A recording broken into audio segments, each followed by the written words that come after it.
Tapi bangsa ini, bangsa Israel yang beragama Yahudi ini tetap ngotot untuk mengambil Palestina. Dasar mereka apa? Sampai hari ini kita bersama umat yang ada di Palestina. Seluruh umat Islam dan bahkan seluruh rakyat Indonesia selalu mendukung perjuangan kemerdekaan Palestina. Kita semuanya bersama Palestina. Semoga Allah merahmati dan menyelamatkan saudara kita yang ada di Palestina. Allah bebaskan negaranya dari penjajahan Israel. Allah selamatkan bangsa Palestina. Allah selamatkan kaum muslimin yang ada di Palestina. Ada yang bertanya, Palestina itu apa? Palestina itu nama sebuah negara dan bangsa. Dulu Palestina itu 5.000 tahun yang lalu sebelum Masehi oleh bangsa Mesir sudah disebutkan sebagai ba, lam, sin, ta dan nun. Palestina. Sesungguhnya sebelum itu ada satu bangsa yang bernama Kanaan. Sebuah negeri, sebuah tanah yang bernama Kanaan. Yang di dalamnya ada suku bangsa yang bernama Filistin, Palestin, Palestina. Atau Filistin sama saja. Bangsanya itu. Bangsa itu sudah mendiami negeri Kanaan yang hari ini disebut Palestina itu sudah lebih dari 5.000 tahun. Kemudian lama-lama datang satu bangsa lagi yang bernama Bani Israel. Kenapa disebut dengan Bani Israel? Datang satu bangsa yang bernama Israel atau Bani Israel. Di bawah siapa? Di bawah Musa alaihissalam. Kenapa dibawa oleh Musa alaihissalam? Karena diselamatkan dari kejaran Firaun dari Mesir. Siapa Bani Israel ini? Karena anak keturunan berarti ada bapaknya. Bani Israel ini adalah Nabi Yusuf bersaudara. 12 orang. Ada namanya Lewi. Ada Yahuda. Ada Isakhar. Ada Naftali. Ada Gad. Ada Yusuf. Ada Benjamin. Ada 12 orang bersaudara. Mereka ini adalah anaknya Yakub. Yakub itu Allah berikan gelar Ezrail di dalam bahasa Ibrani. Bahasa Ibrani adalah bahasanya Nabi Ibrahim. Nabi Ibrahim bukan bangsa Arab.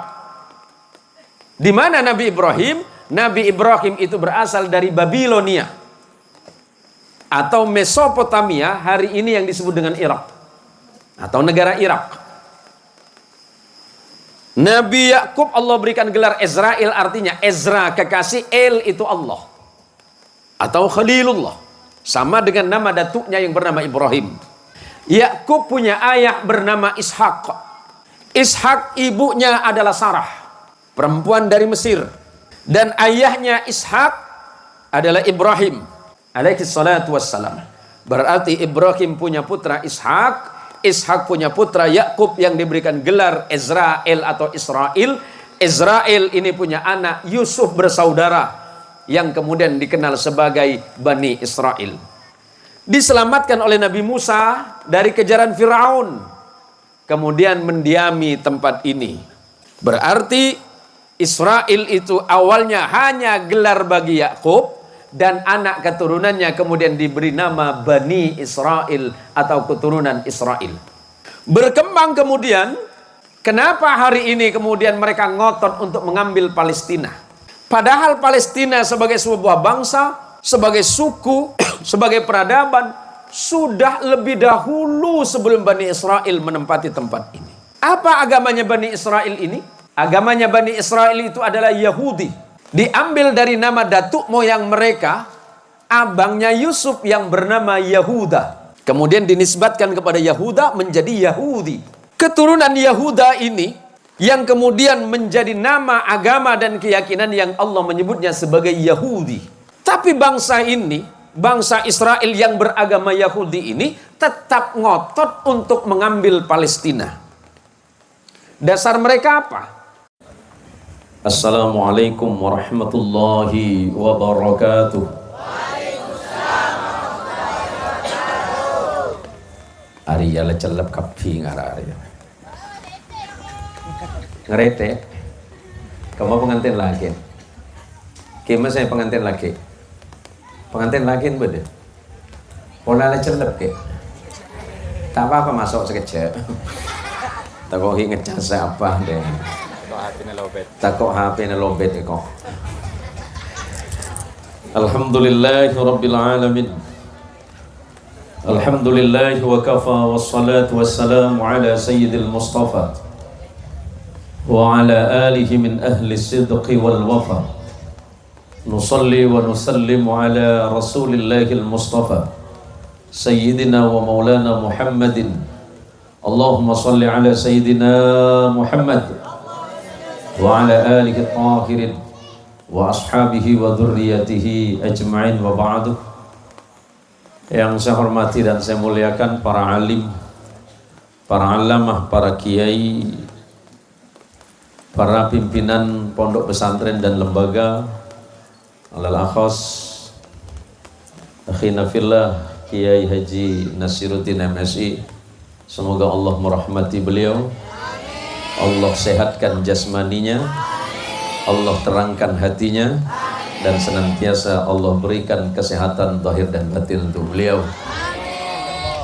Di sebelah kanan kita ini ada Syekh Ali Mansur Nasir Yasin Al-Yamani. Nah, Al-Yamani Taiz aywa. Tokang kena. Ayo tak tokang kau jangan curang boleh. Kepala Desa yang saya hormati Haji Uthman, sehat Haji? Semoga Allah merahmati Anda. Tuan Haji sehat. Ini Abah Murad, guru kita dan paman saya juga. Yang berbahagia pengantin baru. Siapa gua? Mahri. Mahri. Arya ada nage. Are, mari nginom cemo. Mari nginom cemo sampean. Nah, tanya ke Baba Ali. في هجر جهنم يعني؟ لا ما ينفع. ما ينفع. ايوه ايش؟ البيضة ادخلها على يعني ايش اسمه هذا اول؟ مش اسمه هذا اول ما يبي. Tokang kena. Ini makin kau orang-orang ngerti kelero. Kau cak tahu cak Arab tulus gila lagi. Mahari. Mun pengantin nanyar siapa du nondu deh ya. Tak kau itu mau saya lecak. Lo ya roh. Ber. Pas saya hadir di roh. Ada tak kau yang besi matuan nampian. Mun sampai yang besi matuan lagi paham kebetir. Aduh macam cek lemah sedang mantu itu. Allahumma salli ala Sayyidina Muhammad. Allahumma salli ala Sayyidina Muhammad. Ini santri-santri Nurul Amin ini luar biasa ini. Saya walaupun bukan kiai sampean, dengar Nurul Amin itu saya senang itu. Saya senang dengar Nurul Amin itu setiap saat, setiap tahun selalu ada perkembangan. Ayo. Tapi lence le tak le.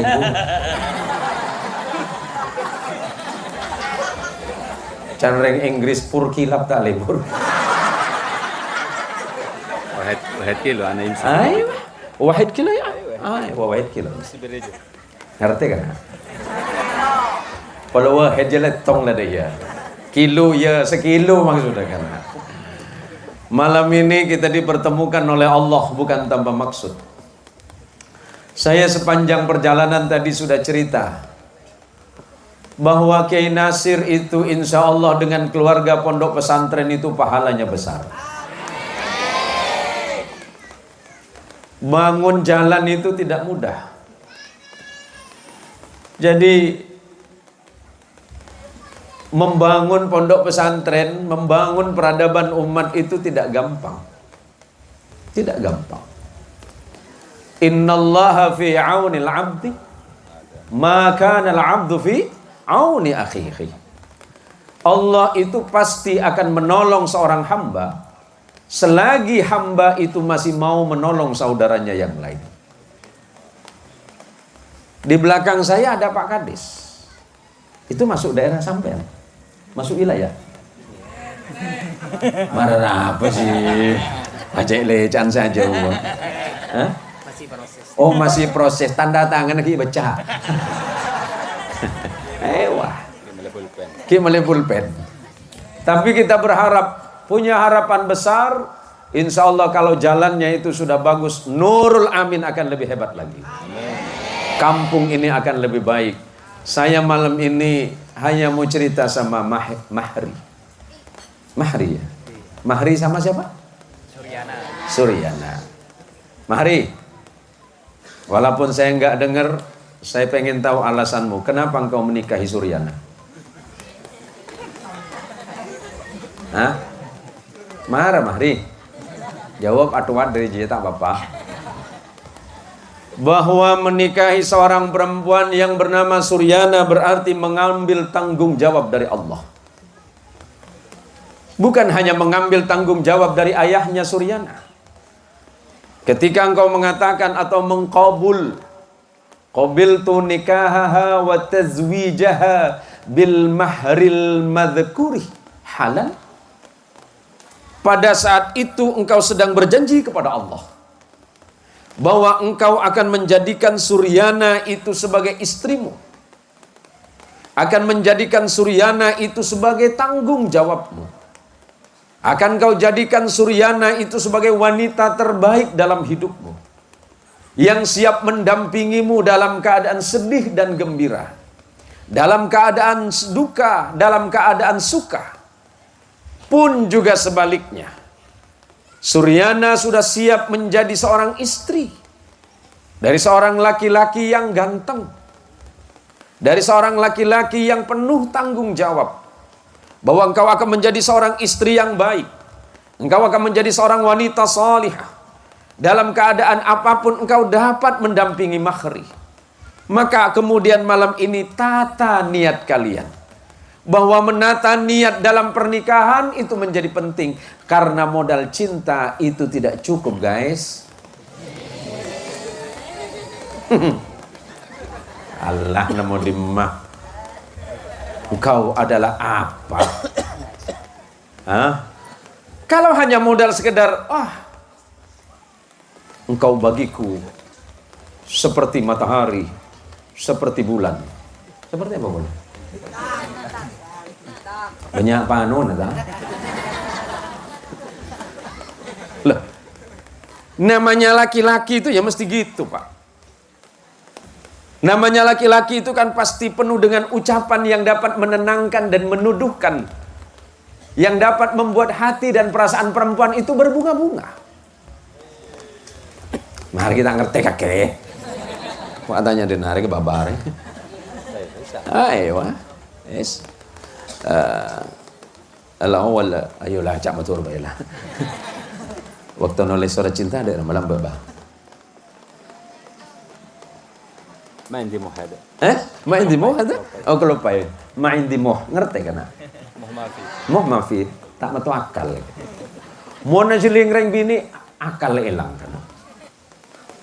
Ngetela reng bini akal elang. 3/4 akal laki-laki itu bisa hilang karena melihat perempuan. Masuk? Kan ngabas Allahu Akbar.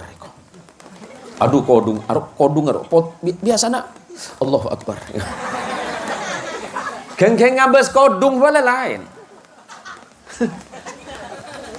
Pan. Awan, wah babar ya. Kelu bare ba. Kan ngabas kodung. Lain pan ngetela, pan ngabas kedai Allah. Celeng. Jadi embung kaki habis saya jemuran. Ngabas kedainya langsung, ya Allah. Dahinya laksana pualam.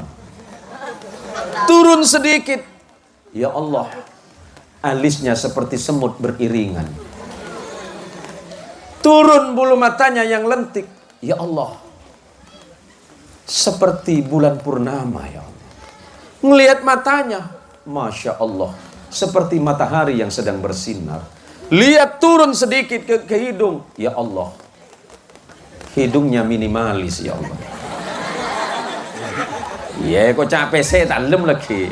Hari bani peser ya minimalis. Indonesia ya ini. Ayo. Hello orang Indonesia kan minimalis. Sebab babah ya. Hadram ya ini. Hanya tak jeling.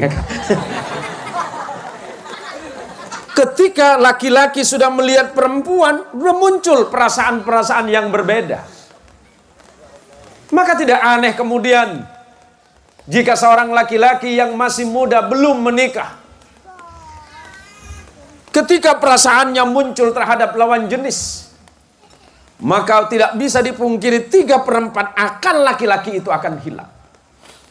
Maka syariat itu muncul apa? Untuk menyelamatkan laki-laki, untuk menyelamatkan perempuan. Perempuan, jangan percaya kepada bualan laki-laki. Jangan percaya kepada rayuan laki-laki.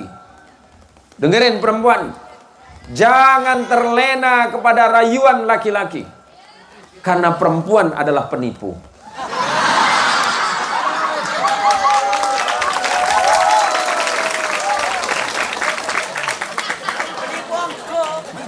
Iya kakek saya putus cinta beri ruah. Ketika engkau sudah menikah mahari, ada tanggung jawab yang sudah Allah embankan kepada dirimu. Sebelum engkau menikah, Allah menguatkan niatmu. Sebelum engkau menikah, Allah mengingatkan dirimu.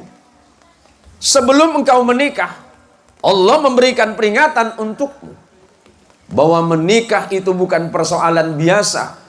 Menikah bukan hanya sekedar mengucapkan saya terima nikah dan kawinnya, setelah itu selesai. Menikah adalah sunnahnya Rasulullah Muhammadin sallallahu alaihi wasallam.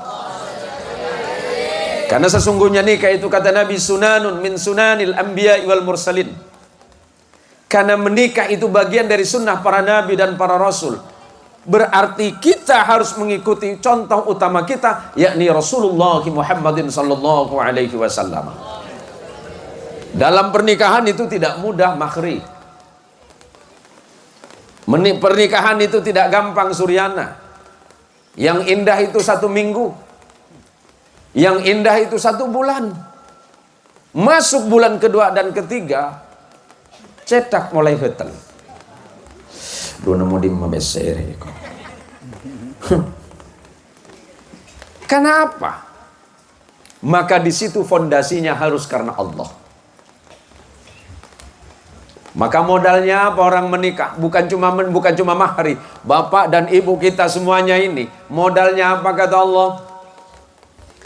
Man amila salihan min dzakarin aw untha wa huwa mu'minun falanuhyiyannahu hayatan thayyibah wa lanajziyannahum ajrahum bi ahsani ma kanu ya'malun.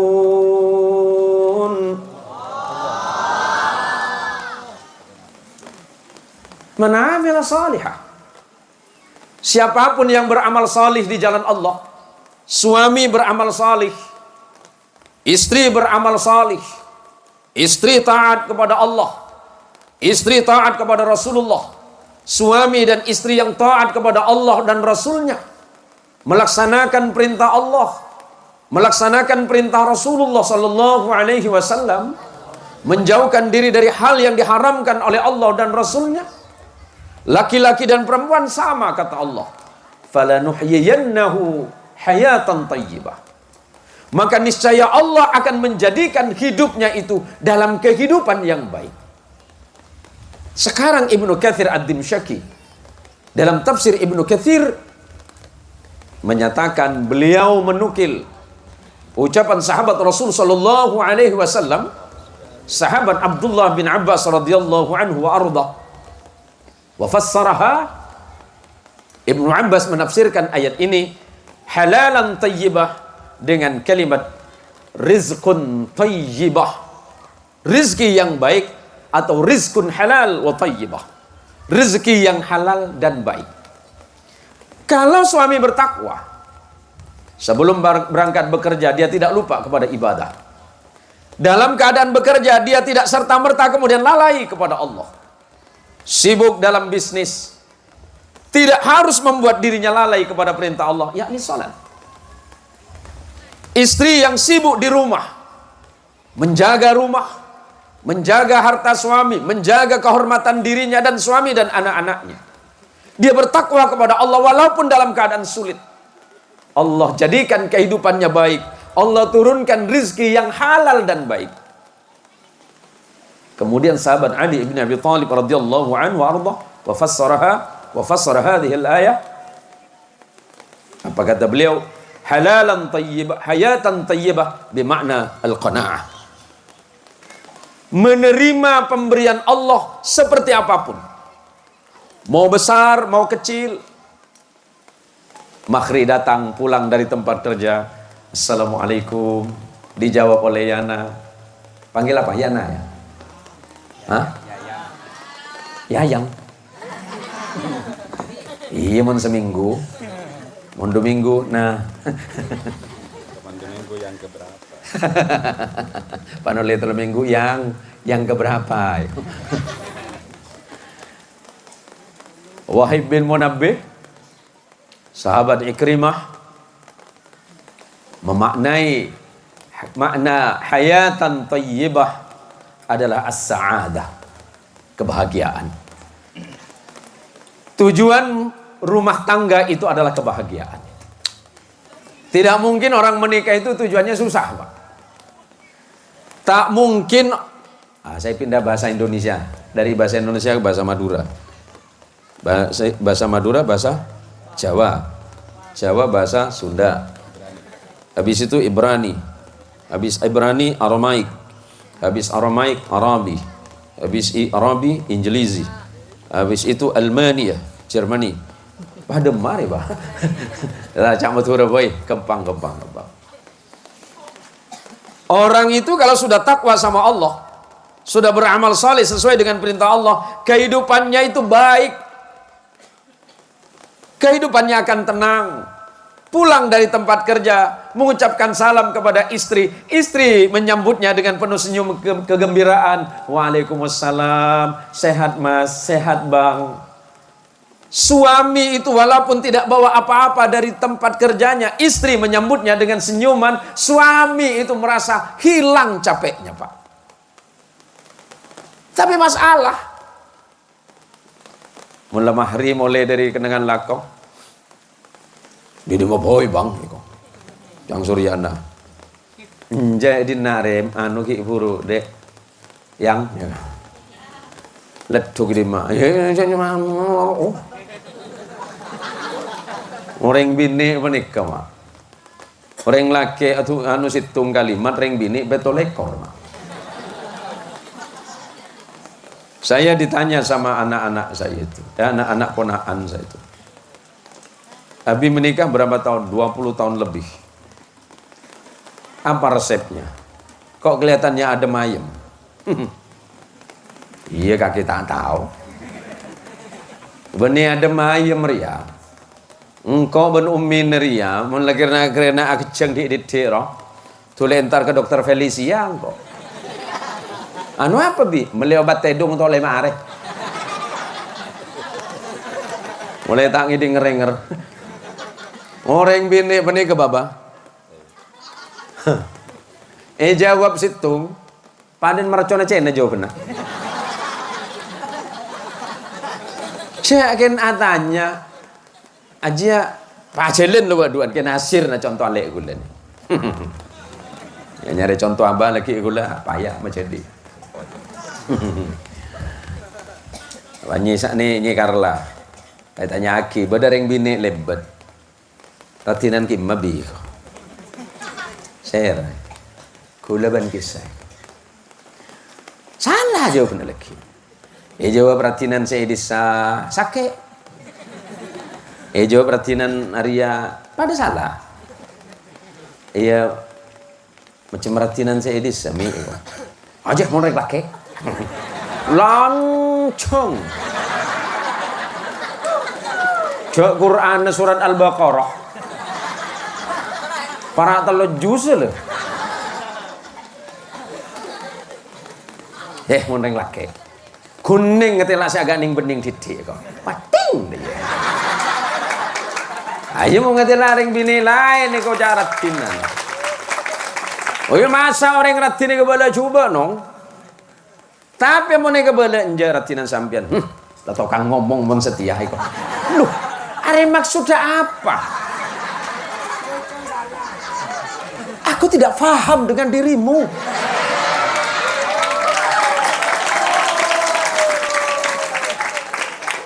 Stop Fernando. Perempuannya seperti itu. Dijawab jujur salah.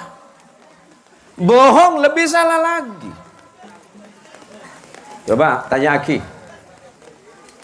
Ada macam banyakan santri ya. Para bu ibu, saya Budi. Pada bu ibu. Bu, lebih milih sampean lebih milih. Pilih mana? Hidup sederhana, miskin, tapi tetap dengan suami, atau kaya, tapi suami nikah lagi. Hah? Kaya. Aduh, kalau mata duit tak dongkok aja. Lu nak nang saper. Siapa sih ngasih kan tangan? Orang penikah, ring bini pas tanya Aki, le, kok anu sih le? Apa? Cek kena tanya biasa apa? Astagfirullahaladzim. Jadi anak leku pada tanya Aki, Bang Mahri, Mas, ya Mahri tanya sama Yana, Dek, ya Mas. Pelemesan ben rotan roh. Coba akhirnya pada ben rotan serajeru le. Rotan apa kisah? Kelebun? Rotan gaji. Wah rotan segitu. Ceroto gitu. Lebih biasa kebayambangan ruar wah. Ceroco as-sajarah ya nih. Sajarah صغيرة يعني الشجرة cerucu. Allah mengerti.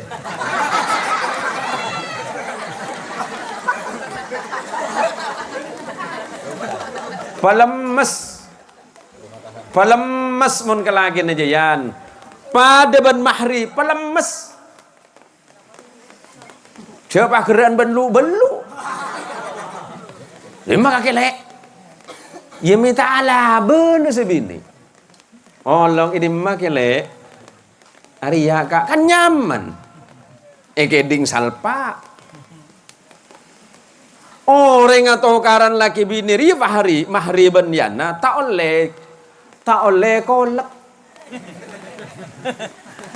Otiwi kaki setia. Atau kar kaki laki bini pas penakan ngi bekolak abeli dari labeng. Mi abeli ping kutte atau kai. Siapa? Bibiana. Ante pahyi jo. Tokai mah. Kolak tak oleh ki boleh. Apa na boleh? Rahmat dari Allah. Jaga pernikahanmu karena menjaga pernikahan itu tidak mudah. Menjaga pernikahan itu tidak gampang. Karena kelak suami akan ditanya oleh Allah tentang tanggung jawabnya terhadap istrinya. Termasuk ke Nasir. Pada tepani kapi. Kelala sulaki kapi bi pangeran. Haji Murad, seporana bah tinggal kantor bah. Kantor bah. Baba Ali Mansur. Labbaik wa sa'dak ya Rab.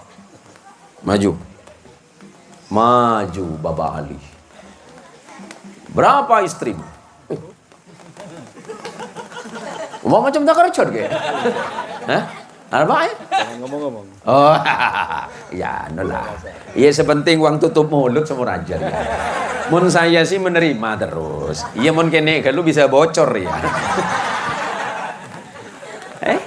Allah akan tanya. Mahri, siapa istrimu? Ya Allah. Bagaimana tanggung jawabmu? Apakah engkau sudah memerintah istrimu salat? Bukankah aku sudah perintahkan kepadamu, wa'mur ahlaka bis salah? Perintah istrimu salat.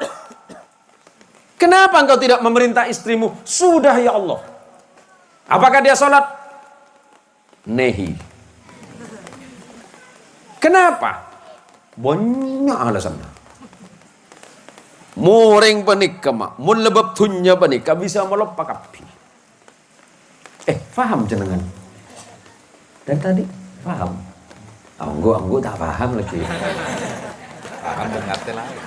Paham dan ngerti lain kayak. Anggo dong.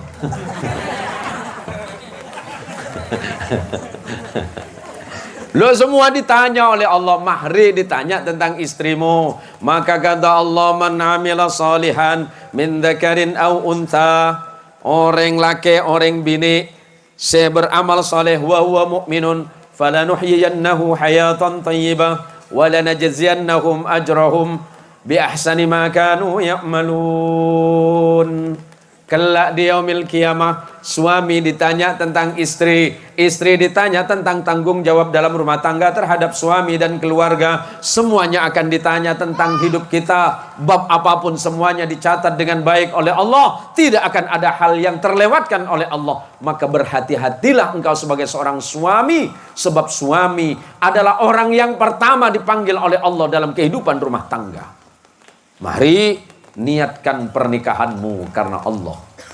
Karena ketika engkau meniatkan pernikahanmu karena Allah, maka insya Allah engkau akan menjaga yana dengan dasar imanmu kepada Allah dan cintamu kepada Nabi Muhammad sallallahu alaihi wasallam dan rasa kasih sayang terhadap istrimu yang Allah timbulkan di dalam hati dan lubuk sanubarimu.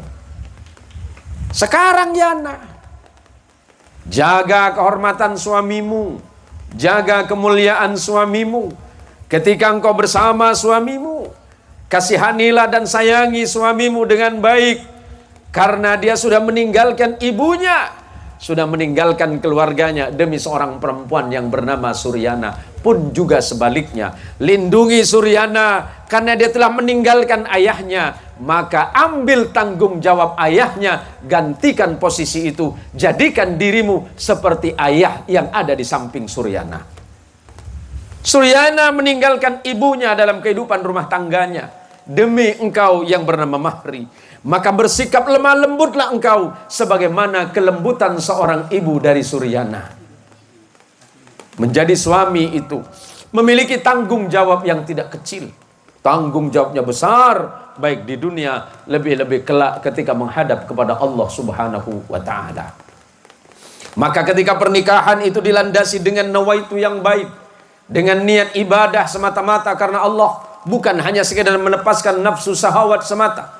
Ingat, di dalamnya ada tanggung jawab, di dalamnya ada kewajiban, di dalamnya ada sunnah-sunnah Nabi yang harus engkau lakukan. Contohlah Nabi kita Muhammad sallallahu alaihi wasallam yang begitu lembut dan begitu teduh ketika berada di samping istrinya.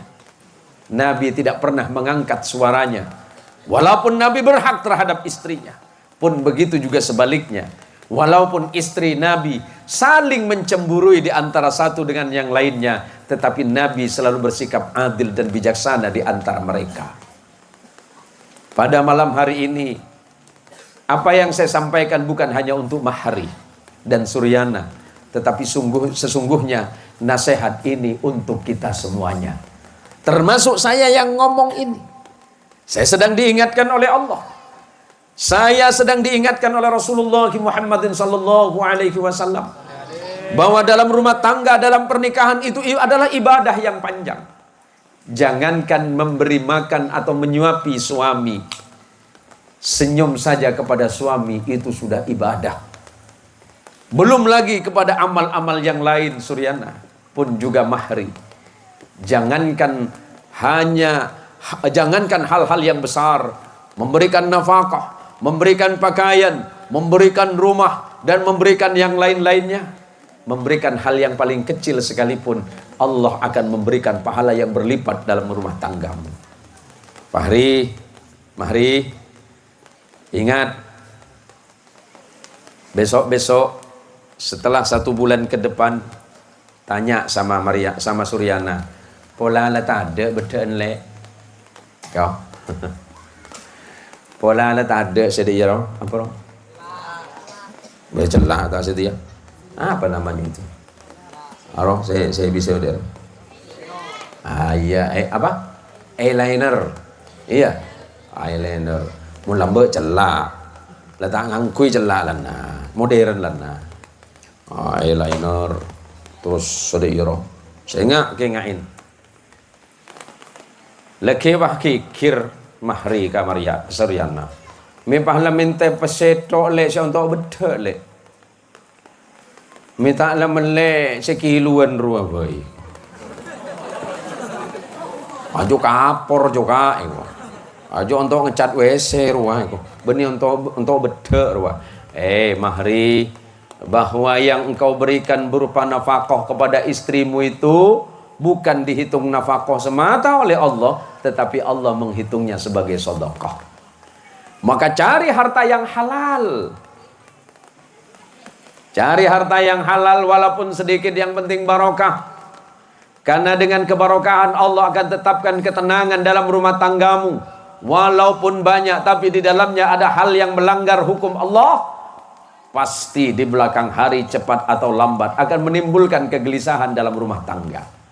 Maka walau sedikit, sampaikan kepada Suryana, le, saya pulang ke rumah tidak membawa uang yang banyak.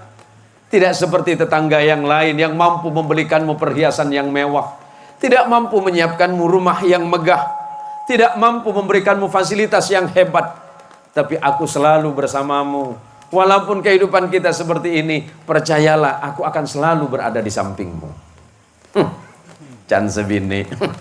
Saya bisa terima itu, Bang. Tapi ingat, Bang, yang ditanggung itu cuma BPJS Kesehatan, Bang. Kalau bedak, eyeliner, Bang, gincu atau lipstick, itu tidak pernah ditanggung sama BPJS, Bang. Wah, sampai pakai enggak ya, nah? Sengak ngeber cekese halal. Karena rezeki yang halal yang akan dimakan oleh istri dan anak. Dan kita doakan anak-anak Mahri dan Yana, Allah jadikan anak yang soleh dan solehah. Jadi santri-santri Nurul Amin semuanya. Ini Mahri, niatnya berapa? Andi anak berapa niatnya? Cik banyak semua. Hah? Iya caknya banyak lah. Andi bina bagian peteluran kan telu belas. Dia sedeng lah 15 saudara kan. Caknya banyak, sepenting cukup 15 sudah iya. Anake Nasir ini putra jenengan berapa sudah? Wah pangebut. Saya pikir cuma saya yang 5 anaknya.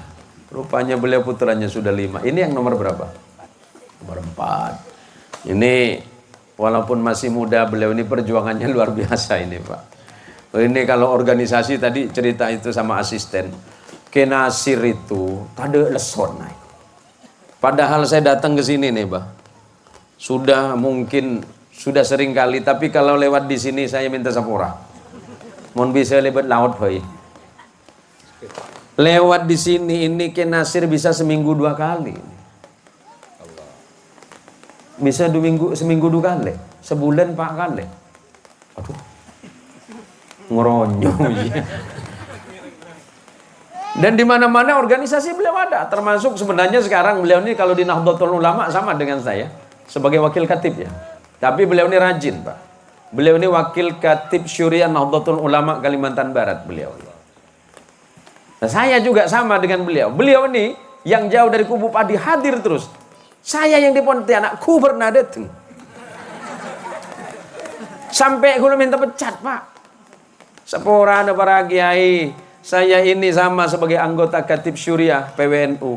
Takut kehadiran saya, takut keanggotaan saya ini bermasalah. tolong carikan pengganti yang lain. Jawabannya gampang, daripada tak ada. Boh, yang kau keleceh pentingnya ke saya. Saya tak pernah hadir, Pak. Tapi saya salut dengan beliau ini. Semua organisasi beliau ini ada. Menunjukkan bahwa himmah, cita-cita beliau untuk memperjuangkan dan menyebarluaskan syariat agama Allah melalui pendidikan pondok pesantren ini luar biasa. Tepuk tangan untuk beliau ini. Ini masih muda ini. Paling 37, 38. Hah? Pak Polo? Oh, boleh para lagi ya. Masuk akal. Tak masuk akal ya.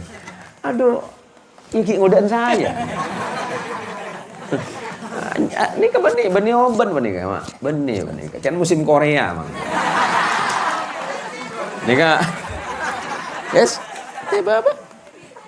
Cocok. Alah ini ke pak. Ini kalau seorang dari pangeran, joget laga, bi pangeran, yo kakek, benih hula pangeran nikah si budi hula. Lah semuanya ini yang hadir di majelis ini, kita berharap kepada Allah manter oleh barokah pengajian. Manter sehadir ke adento oleh syafaatul uzma dari Nabi kita Muhammadin sallallahu alaihi wasallam. Kita memang tidak bertemu dengan guru mulia kita Al-Habib Umar bin Hafidh. Tapi sungguhnya kita sedang bersama beliau melalui wasilah muridnya. Beliau ini muridnya Al-Habib Umar bin Hafidh. Semoga Allah merahmati beliau. Dan ilmu yang hadir dan lahir dari dada beliau, Allah berikan pancarannya untuk kita semuanya. Ini terutama para santri-santri ini. Ini nih luar biasa ini. Ini juga punya mutawif وكالة في إندونيسيا في السعودية أيوة وكالة apa wakalah wakil ngarah iya bener aja caki ngarah wakil. Nah gini, ini udah berapa menit ini punten macam udah lapar kamu penelitian Pak Peserong tuan rumah Pak Peserong kamu Pak Abdul Hadi wajah lem dulu Pak Abdul Hadi ceng sepengantin anyar manton pas sampian saya hilang. Allahumma sholli ala Muhammad, Allahumma sholli ala Sayyidina Muhammad. Nah ini cukup untuk Mahri sama Suryana. Nah ini untuk santri nih. Ada beberapa video saya itu tentang Filistin, tentang peperangan antara Filistin atau Palestina dengan Israel. Itu yang sudah ada di beberapa channel itu mungkin sudah ada yang nonton di atas 20 juta. Berapa? Ada lagi yang diculik, gambarnya dihilangin cuma suara saya. Itu di atas 15 juta. Apa yang mau saya sampaikan? Ini terutama para santri, ini tadi yang pegang bendera Filistin. Sampai hari ini kita bersama umat yang ada di Palestina. Seluruh umat Islam dan bahkan seluruh rakyat Indonesia selalu mendukung perjuangan kemerdekaan Palestina. Kita semuanya bersama Palestina. Semoga Allah merahmati dan menyelamatkan saudara kita yang ada di Palestina. Allah bebaskan negaranya dari penjajahan Israel. Allah selamatkan bangsa Palestina. Allah selamatkan kaum muslimin yang ada di Palestina. Malam ini saya mau jelaskan untuk santri biar tidak terjadi kesalahpahaman tentang video-video saya itu. Kebetulan tadi saya bercerita kepada beliau, sebenarnya beliau faham, cuma pura-pura tidak faham saja sebenarnya.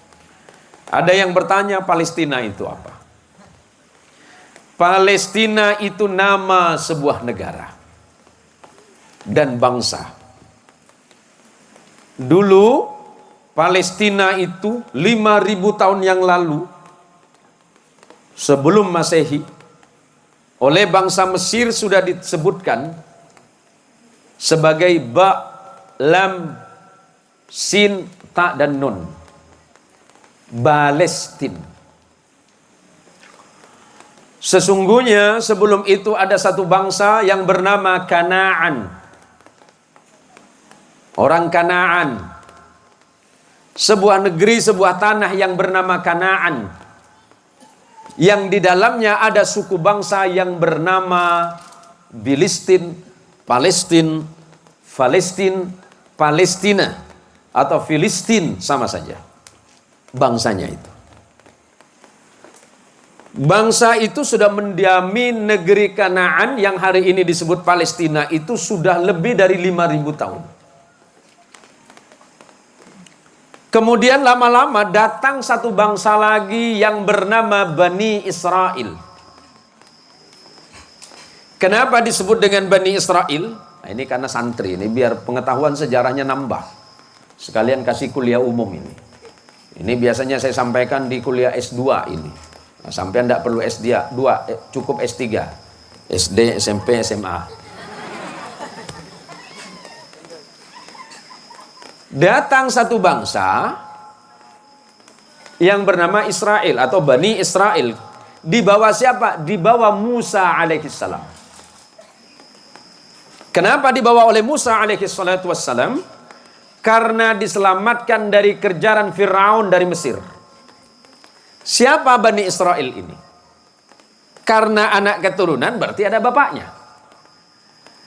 Bani Israel ini adalah Nabi Yusuf bersaudara. 12 orang. Yang saya sebutkan mungkin tidak full. Ada namanya Lewi. Ada Yahuda. Ada Isakhar. Ada Naftali. Ada Gad. Ada Yusuf. Ada Benjamin. Ada 12 orang bersaudara. Ada Lewi. Mereka ini adalah anaknya Yakub. Yakub itu Allah berikan gelar Ezrail di dalam bahasa Ibrani. Bahasa Ibrani adalah bahasanya Nabi Ibrahim. Nabi Ibrahim bukan bangsa Arab. Di mana Nabi Ibrahim? Nabi Ibrahim itu berasal dari Babilonia atau Mesopotamia, hari ini yang disebut dengan Irak atau negara Irak.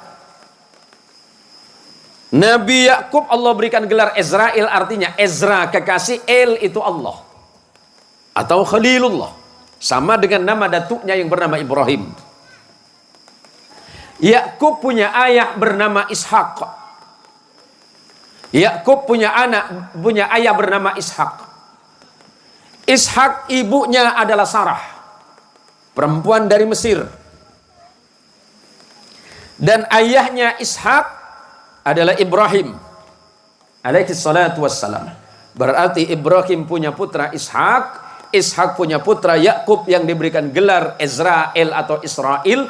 Ezrail ini punya anak Yusuf bersaudara yang kemudian dikenal sebagai Bani Israel. Diselamatkan oleh Nabi Musa dari kejaran Firaun, kemudian mendiami tempat ini. Berarti Israel itu awalnya hanya gelar bagi Yakub, dan anak keturunannya kemudian diberi nama Bani Israel atau keturunan Israel. Berkembang kemudian, kenapa hari ini kemudian mereka ngotot untuk mengambil Palestina?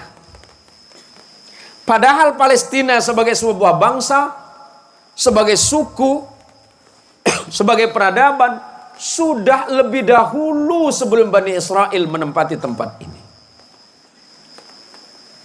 Apa agamanya Bani Israel ini? Agamanya Bani Israel itu adalah Yahudi. Diambil dari nama datuk moyang mereka, abangnya Yusuf yang bernama Yahuda. Kemudian dinisbatkan kepada Yahuda menjadi Yahudi. Keturunan Yahuda ini yang kemudian menjadi nama agama dan keyakinan yang Allah menyebutnya sebagai Yahudi. Tapi bangsa ini, bangsa Israel yang beragama Yahudi ini tetap ngotot untuk mengambil Palestina. Dasar mereka apa? Karena mereka memiliki keyakinan bahwa mereka lah yang lebih berhak untuk menempati tanah Palestina. Sesungguhnya gimana?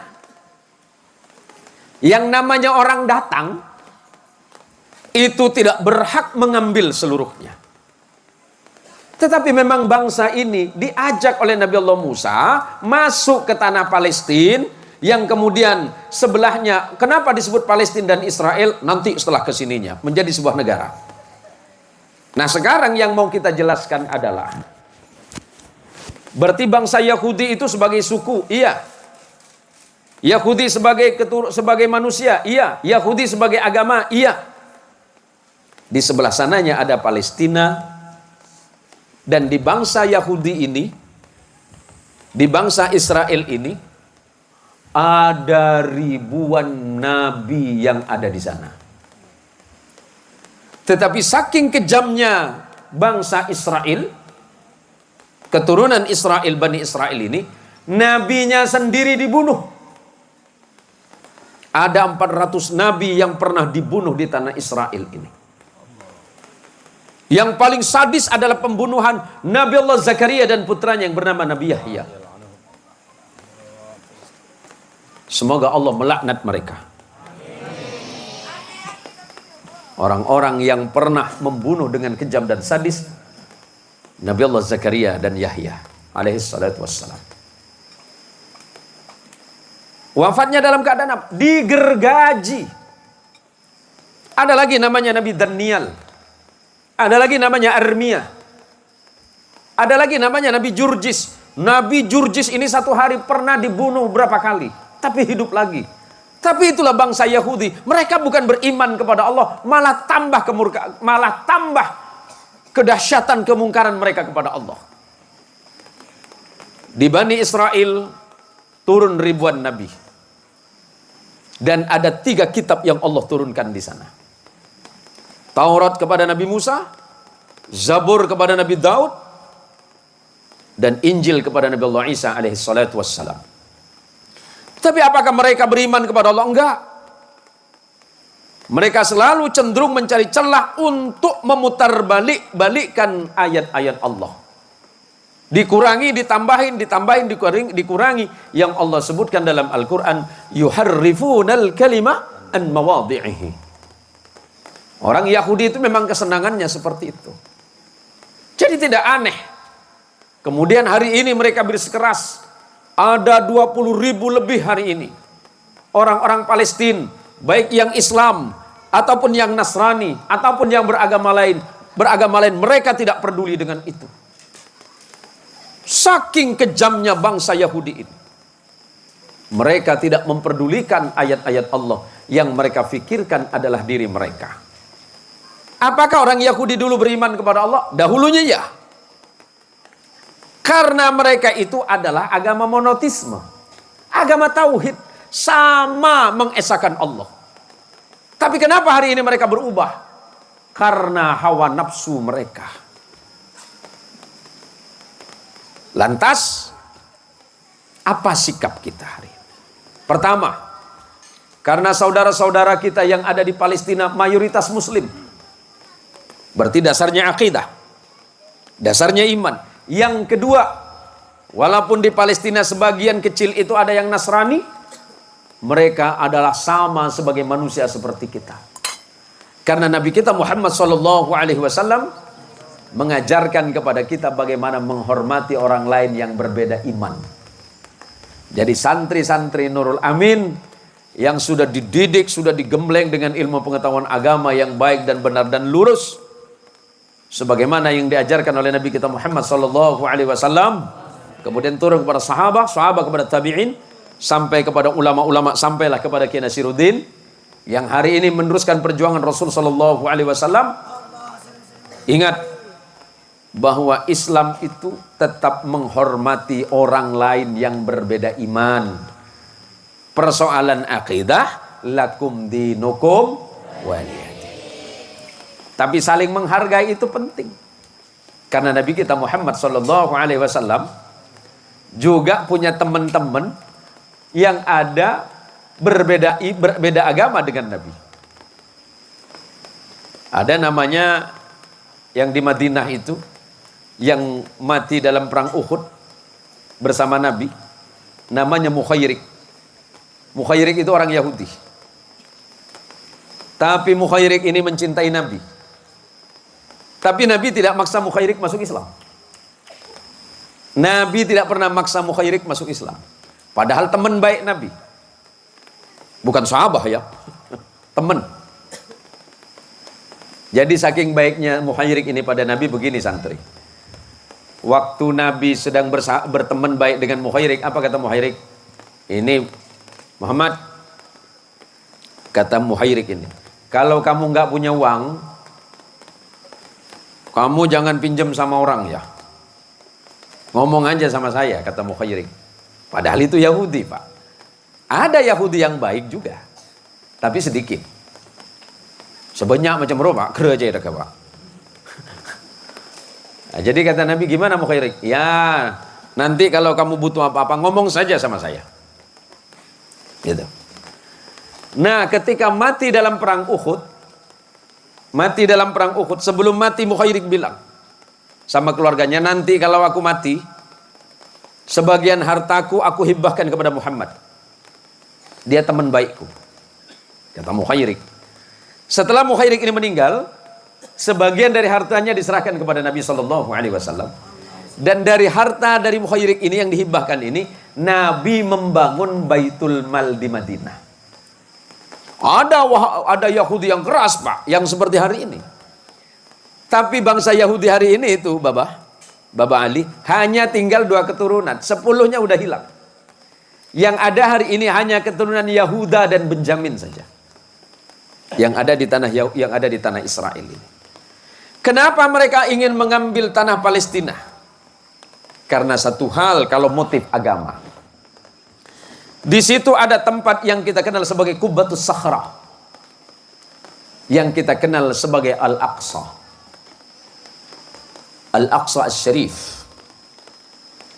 Umat Islam menyebutnya Al-Aqsa. Orang Yahudi menyebutnya itu sebagai tempat di mana pernah berdiri Haikal Sulaiman. Nabi Sulaiman pernah mendirikan rumah ibadah di situ. Alasan mereka. Tetapi sesungguhnya orang-orang Yahudi Israel itu ingin mengambil tanah seluruh bangsa Palestina. Dan itu adalah merupakan kekejaman yang tidak bisa diterima. Ada yang nanya, kenapa PBB nggak bisa gerak? Karena PBB itu sama dengan macan ompong. Macan mon macan, kan dek hihin tenggilan. Papa apa mula dek hihin. Nah sekarang kenapa saya sampaikan kepada santri bahwa memang konflik itu adalah konflik yang sulit untuk diurai. Apakah konflik agama? Apakah konflik politik? Apakah konflik sosial atau konflik ekonomi? Menjadi rumit karena memang Israel sebagai negara yang hari ini kurang lebih 9 juta itu, mayoritas adalah Yahudi. Yang di Palestina yang 2,3 juta itu mayoritas Muslim. Kalau dilihat dari dua agama besar ini, seakan-akan ini adalah perang agama. Tetapi tidak bisa sesederhana itu. Pernyataan Perdana Menteri Palestina Mahmud Abbas menyatakan kemarin bahwa perang ini bukan murni perang agama, tetapi lebih kepada penindasan dan penjajahan bangsa Israel terhadap bangsa Palestina. Sikap kita apa? Sikap kita umat Islam adalah menolak itu. Pertama kita doakan kepada Allah, mudah-mudahan yang wafat itu syahid di jalan Allah Subhanahu wa taala. Kita doakan semuanya mudah-mudahan dilindungi oleh Allah Subhanahu wa taala dan konflik ini segera berakhir. Kita semuanya berada dengan Palestina. Palestina berdiri tahun berapa? Sudah lama. Kapan Pak Ustaz? Ya pokoknya lama lah. Tahun berapa? Ya waktu jual. Israel sebagai negara berdiri tahun 1948. sebagai negara. Atas inisiatif siapa? Inisiatif Inggris. Kekhalifan Islam terakhir Turki Utsmani jatuh pada tahun 1924. Tahun depan kekhalifan Islam itu genap 100 tahun tumbang. Turki Utsmani tumbang. Tidak lama kemudian ada perang dunia. Perang dunia pertama. Selepas perang ini, maka sebagian jazirah Arab dan sekitarnya dikuasai Mesir. Mesir, bukan itu ya. Inggris menguasai Mesir, termasuklah Palestina dan sekitarnya. Bukan Mesir yang menguasai. Mesir dikuasai oleh Inggris, termasuklah Palestina. Karena berbatasan dengan Filistin. Maka pada tahun itu, 24 tahun setelah Kesultanan Turki Utsmani terakhir itu runtuh, berdirilah sebuah negara yang dipaksakan oleh Inggris yang bernama negara Israel. Tahun 48. Berarti yang bertanggung jawab terhadap berdirinya negara yang bernama Israel itu bukan Amerika, tapi Inggris. Perlu dijelasin ini. Amerika itu hanya kacung. Amerika itu hanya kaki tangan. Apa kepentingan Amerika? Ini untuk santri, Pak, ya. Bukan untuk saya sama sampean ini. Apa kepentingan Inggris kalau motif ekonomi? Motif ekonominya besar. Motif politiknya sangat luar biasa. Maka oleh karenanya santri Nurul Amin tidak hanya cukup alim, tapi harus cerdas, harus berpikir maju. Bagaimana umat ke depan ini perjuangannya tidak mudah. Tahun 2023 ini perjuangan kita sudah mulai sulit. Apalagi nanti perjuangan di tahun-tahun berikutnya. Maka kalau santri-santri Nurul Amin tidak dipersiapkan dari sekarang, yakin ke depan kalian tidak bisa berkontestasi dalam hal apapun. Kuatkan ilmu agama sebagai fondasi dasar bagi kalian. Mantapkan diri kalian sebagai seorang santri. Bahwa santri itu punya peranan besar terhadap bangsa ini. Dan sampai hari ini orang yang termasuk mampu menjaga akidah, menjaga syariah, menjaga akhlak adalah santri-santri. Termasuklah santri Nurul Amin nanti. Gak usah terkecoh dengan pergaulan di luar sana. Gak usah terkecoh. Saya ponakan saya masih ada nyantri di sini, banyak masih. Firhan, kamu Firhan? Mana Sakinah? Ada nah? Yo Sakinah. Bada Sultan boleh. Kentak teti Sultan, Sultan biasa aja. Bada boleh ada kan? Kata lo kan? Kelas berapa ge? Banyak lagi. Nah, ini ponakan ini komboyaba ini. Terbentar Pak ini, tak bentar. Ya tina jaga tak bentar kan lu. Ya, untuk ponakan-ponakan saya, untuk Sakinah, untuk Firhan, untuk Sultan, ini kan anaknya Kak Tuan saya. Saya bersaudara itu 5, laki-lakinya 2. Nah, termasuk saya dengan Kak Tuan itu, abahnya mereka ini, itu kakak saya. Kenapa ponakan-ponakan saya itu tidak akrab dengan saya, Pak Kiai? Ampo kikir kok. Tak entar kau namina kikir tok. Jadi kula pun ni kebikan panakan benih cewi mak. Jarang kecompok Kiai. Kau kikir tok. Benih kikir kentang suara teki. Maklum dari kana banyak ngakan lah kalana tanggeng. Ada masalah-masalah sekali. Jadi saya kebater, mon alumni Nurul Amin Kubu Padi, insya Allah gerungnya bagus. Pertama gere bi margana tenggeng, agak lemas margana lampedeng. Bisa gere, bisa lemas lagi. Jadi kalau saya ditanya dengan teman-teman saya, waktu sama-sama alumni di pesantren dan beberapa ini, Bang, ini suara abang ini kok besar sekali, saya bilang. Ariel raja lah datang gerungan dia. Ceng mungkin ki kan naro ki bayi ruang. Mon generasi sekarang ini kan pakai bubur, Pak. Domon kula ban sampean lembek cet-cet, Pak. Cet-cet ban kelana kedeng roh. Pan nangis ki lapar beni lapar gerungan sakit saya teket juga. Tambah ini anu kedeng ini ngarahi lapar cebing ini kok. Bener orang punya mana? Kenapa kasar? Tulang didulang itu. Ya minta nangis. Ceng beni waktu nak ada air kedeng. Minta bagus suarana. Codor kini wah. Beni kan lapar sepura nak sebu. Tak mampu saya cet-cet. Kula beni kah hasilnya cet-cet. Kedengnya perek. Tambah bingi, tambah. Jangan nangis anan. Lama nomor 6 bulan deng Pak dengan tabu. Bro, pansoro sekolah SD kelas 4 dari kelas tung sampai kelas telok cuma alaku aruh heruh. Nutrisinya cuma kadang. Tapi walaupun nutrisi kita tidak banyak, tapi asupan pengetahuan di Nurul Amin ini tidak kurang.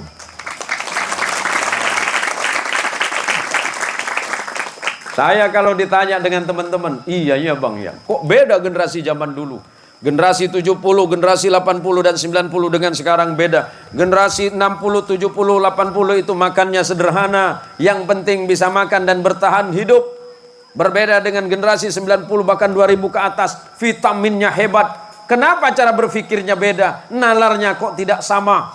Karena kita generasi 70, 80 dididik bagaimana bahwa mencari ilmu itu tidak mudah.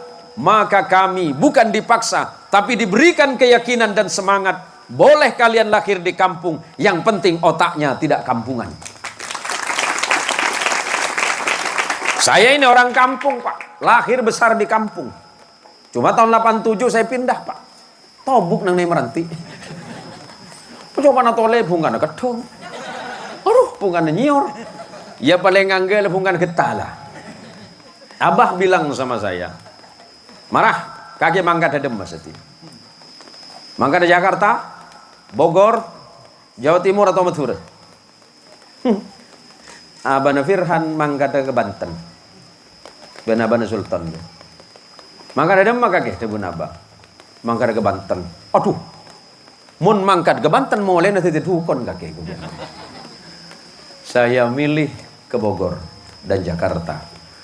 Kenapa saya pilih ke sana? Teman-teman saya ada yang ke Malang, teman-teman saya ada yang ke Jawa Tengah.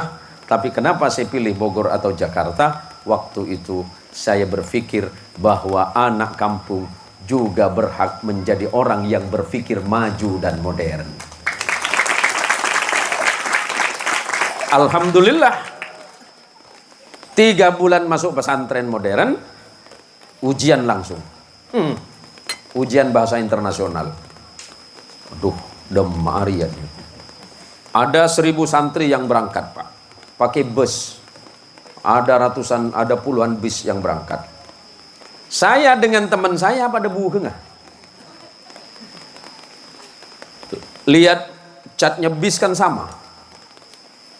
Kamu bisa ring dia kok. Ya minta tandai ke le. Ya jala pada bang. Bisa sebanyak Apolwan pada. Namanya bis Hiba Utama. Kalau nggak salah punya anaknya mantan Presiden Soeharto, punya Mbak Tutut. Naik bis Hiba Utama, tak salah. Jalan-jalan mulai itu karena ada program ada program outdoor gitu, pendidikan outdoor. Jadi tidak di dalam kelas, tapi berbahasa internasional itu berlangsung. Nah, saya sama teman saya ini salah naik bis pulangnya. Setelah lihat kanan kiri ternyata orang bule semua. Kena bis wisata, bah. Tak kerjat panonga, Allahu Akbar. Ada demaring dia ya. Kenapa bang? Ada yang Inggris kapir. Abe tak tahu bahasa Inggris dia. Bahkan baru 3 bulan di pondok. Baru 3 bulan, tapi saya teger. Aduh, masa ring kampung bahkan agak ring Inggris. Walah, le dalam itu lemas was mengpi bahasa Inggris kapi. Jala ring Inggris, ring bule. Saya tulit ke kanca. Ayo Cak Arab. Cak Arab apa bang? Sing baru 3 bulan masuk pondok. Ya apa saya tahu? Cak Arab apa bang? Ada yang Inggris kabir yang bule. Ku kira tahu Cak Arab. Yang nganggu ya apa? Macam Yasin mayu. Cara nak? Yalah ngolok engkau. Ayo dari mana? Yasin gua. Wahnat tuh kanca saya itu. Yasin. Wal Qur'anil Hakim. Innaka laminal mursalin ala siratin mustaqim. Aduh, saya bule jaga kabin. Good. Setia cong kena ke good pun setia cong. Ya monitor di ring Inggris itu ada merijan saya. Akhirnya sopir atole. Mau kemana dek? Salah naik bang.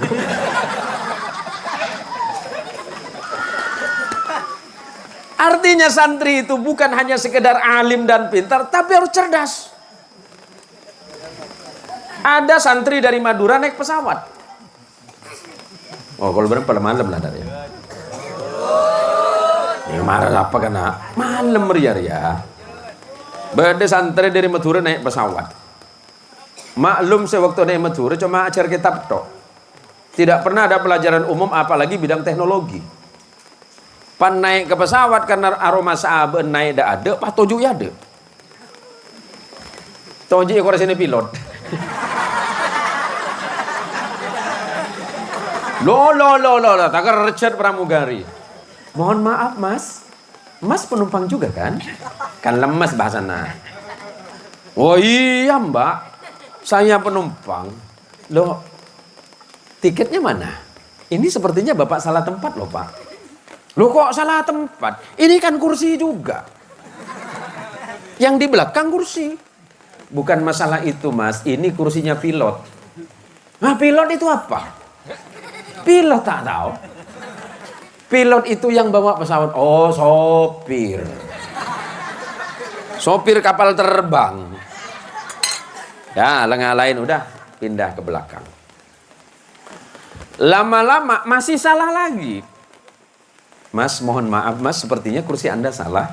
Ini kursi ini punya bapak yang ini, kursinya mas yang F yang di belakang.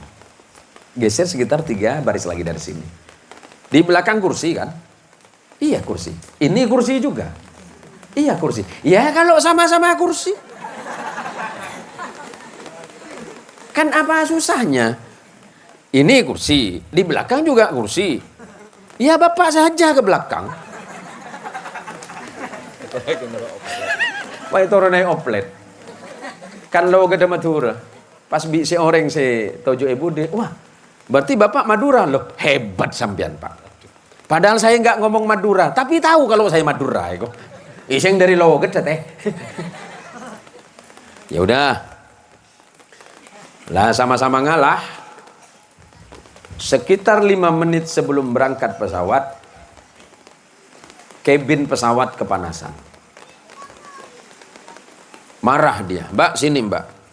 Saya ini naik pesawat nih mbak. Ya. Naik pesawat ini sampai jual sapi saya di Madura mbak. Kok bisa saya naik pesawat yang panas ini? Ini AC-nya tak nyala nampaknya ini. Bukan tak nyala pak, memang ada sedikit perbaikan. Lama mbak. Ya tidak terlalu lama, paling dalam 5-10 menit ke depan. Oh iya, saya tunggu. Panatole keluar, pak ngetela, ling baling ke pesawat. Patot deh. Minta panas ya pesawat deh. Cek kipas angin nih luar.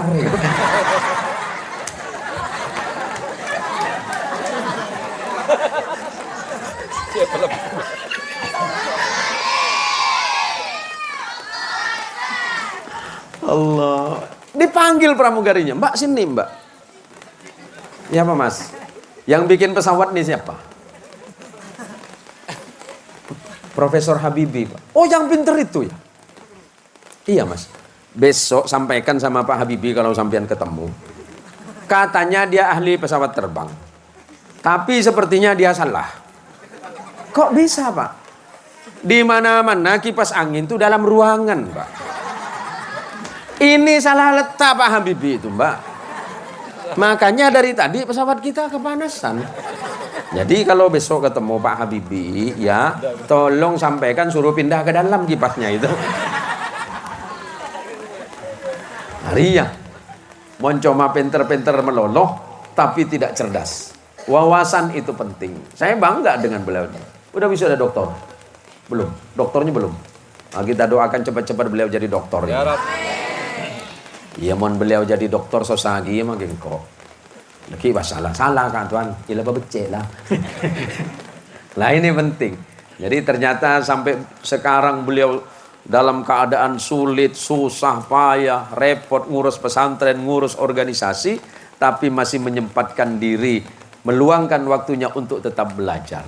Belajar itu adalah pintu gerbang kesuksesan bagi kalian. Nggak usah khawatir. Ilmu kalian yang dipelajari hari ini, insya Allah ke depan pasti akan sangat dibutuhkan.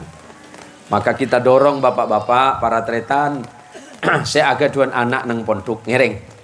Coba sampai putus sekolah. Mungkin zaman gula di mana sekolah ini kan repot. Repot apa? Repot uang bulanan. Uang syahriah. Sampai abadan gula tukang tagih apa nikah. Kerepotan lambak. Karena apa? Karena persoalan ekonomi lambak kan sulit, Pak. Tapi alhamdulillah mungkin kan banyak program nang Nurul Amin. Beda program tak majer. Beda tak majer. Program pemerintah atau memang tak majer TV? Memang gratis. Beda saya gratis atau beda saya gratis TV? Gratis TV. Aduh, bisa ondong ya ini lagi. Kula kaduan kancah. Sebelum saya tutup, waktu di pondok dia tidak alim-alim sekali, tidak pintar-pintar banget. Tetapi apa yang kemudian setelah kami berpisah kurang lebih 30 tahun, kami ketemu dan hari ini luar biasa. Dia punya salah satu pesantren di Jawa, sekitar Jawa Tengah di daerah Pantura. Hari ini santrinya itu bukan ratusan tapi ribuan. Padahal waktu di pondok pesantren, kami tidak pernah mendengar dia itu berprestasi baik dalam akademik atau non-akademik. Tetapi yang sering kami temukan, santri yang satu ini setiap saat, hampir setiap saat ada di pintu dalamnya kiai. Ada di depan pintu rumahnya kiai. Selama kami nyantri beberapa tahun, dari pagi hampir sore, kami selalu menemukan itu berada di depan pintu kiai. Apa yang dikerjakannya? Yang dikerjakannya cuma satu. Khawatir kiai atau putranya kiai atau ibu nyai itu memerintah santri. Sementara santri yang lain tidak mendengar. Padahal kiai itu dan keluarga itu sudah punya khodim. Sudah ada pelayan. Tapi dia ini selalu berada di depan pintu. Setiap kiai mau kemana, dialah orang yang pertama menunggu kiai. Setiap kiai mau ke masjid, dia yang menyiapkan. Setiap kiai pulang dari masjid, dia juga yang menyiapkan terompahnya kiai atau sandalnya kiai. Kapan dia ngajinya? Ketika santri-santri yang lain sedang mengaji, dia tidak sempat mengaji membawa kitab. Tapi dia memastikan bahwa kiai yang sedang mengajar kitab, ketika membutuhkan sesuatu, dia ada di situ. Dan dia hanya menunggu di situ. Sambil menunggu para santri-santri selesai ngaji. Selang waktu kami berpisah. Setelah 5 tahun saya berpisah dengan teman saya ini. Dan setelah 30 tahun baru ketemu. Hampir 30 tahun kamu baru ketemu. Apa yang Allah hadiahkan untuknya? Karena berkat ketunduan dan ketawaduan hatinya kepada sang guru. Berkat keikhlasannya melayani sang guru. Karena di dalam hatinya dia nyaris tidak sedikit pun mengeluh. Karena bagi dirinya pantas dan layak bagi diriku melayani orang yang ahli ilmu. Sama dengan peristiwa ketika seorang sahabat yang bernama Zaid bin Thabit radhiyallahu anhu datang ke kota Madinah. Sedang berada di atas kuda. Dan yang menyambut kedatangannya adalah sahabat Nabi Muhammad sallallahu alaihi wasallam yang bernama Abdullah bin Abbas atau Ibnu Abbas. Apa yang dilakukan oleh sahabat Ibnu Abbas? Ibnu Abbas menuntun kudanya sahabat Zaid bin Thabit.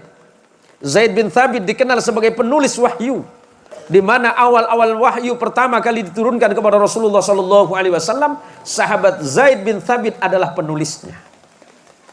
Dan sahabat Zaid bin Thabit tahu bahwa murid Rasulullah, sahabat Nabi yang bernama Ibnu Abbas adalah salah satu sahabat yang paling alim. Betapa kagetnya sahabat Zaid bin Thabit ketika kudanya itu dituntun oleh Ibnu Abbas. Apa kata sahabat Zaid? Wahai putra dari paman Nabi, wahai murid terbaik Nabi, wahai sahabat terbaik Nabi, kenapa Anda melakukan ini sampai menuntun kuda saya? Apa jawaban sahabat Ibnu Abbas? Wahai sahabat Zaid bin Thabit, penulis wahyu Nabi adalah sahabat Nabi yang selalu menjaga Nabi.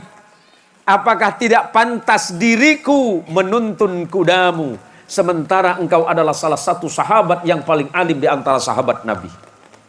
Alim ketemu alim, tawaddu keluar. Apa kata Zaid bin Thabit? Wahai sahabat Ibnu Abbas, tolong julurkan tangan Anda karena saya akan turun dari atas kuda ini. Karena saya khawatir saya suul adab kepada Anda sebagai anak dari paman Nabi, murid terbaik Nabi. Ketika sahabat Zaid bin Thabit diturunkan oleh sahabat Ibnu Abbas dengan tangannya, apa yang dilakukan oleh Ibnu Abbas? Apa yang dilakukan oleh sahabat Zaid bin Thabit? Wahai sahabat Zaid, wahai sahabat Ibnu Abbas, sungguh aku malu terhadap akhlak dan perilakumu. Karena engkau adalah sahabat yang alim. Kalau engkau adalah sahabat yang paling baik, barusan engkau menuntun kudaku. Maka dengan seketika itu pula, kemudian sahabat Zaid bin Thabit mencium tangan sahabat Ibnu Abbas. Apa yang dikatakan oleh Ibnu Abbas radhiyallahu an? Wahai sahabat Zaid, kenapa Anda melakukan ini? Apa jawaban sahabat Zaid bin Thabit? Wahai Ibnu Abbas, apakah aku tidak layak memegang tangan orang yang alim sepertimu, apalagi engkau berguru langsung kepada Nabi mulia Rasulullah Muhammad sallallahu alaihi wasallam. Kembali kepada cerita ini. Ternyata santri ini diberikan kebaikan oleh Allah. Walaupun waktu di pondok pesantren sangat sedikit waktunya untuk mengaji kepada sang kiai. Karena ada kalimat yang indah dari Ibnul Mubarak rahimahullahu taala. Nahnu ila qalilin minal adab akhwaju minna ila kathirin minal ilmi. Aku lebih membutuhkan adab yang banyak walaupun ilmu itu sedikit, daripada ilmu yang banyak tetapi di dalamnya tidak ada adab sama sekali. Saya sungguh merasa malu duduk di antara orang alim.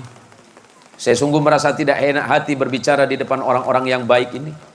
Tetapi karena saya memenuhi janji, saya sudah memenuhi undangan Bapak Abdul Hadi melalui Kiai Nasiruddin, saya untuk hadir pada malam hari ini. Sebenarnya di samping kita ada orang yang ilim, ada orang yang faham ilmu Allah. Tetapi dengan berat hati saya sampaikan ini.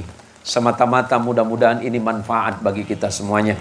Dan yang paling penting, kita doakan mudah-mudahan Mahri dengan Suryana Allah jadikan sebagai keluarga yang sakinah, mawaddah, warahmah.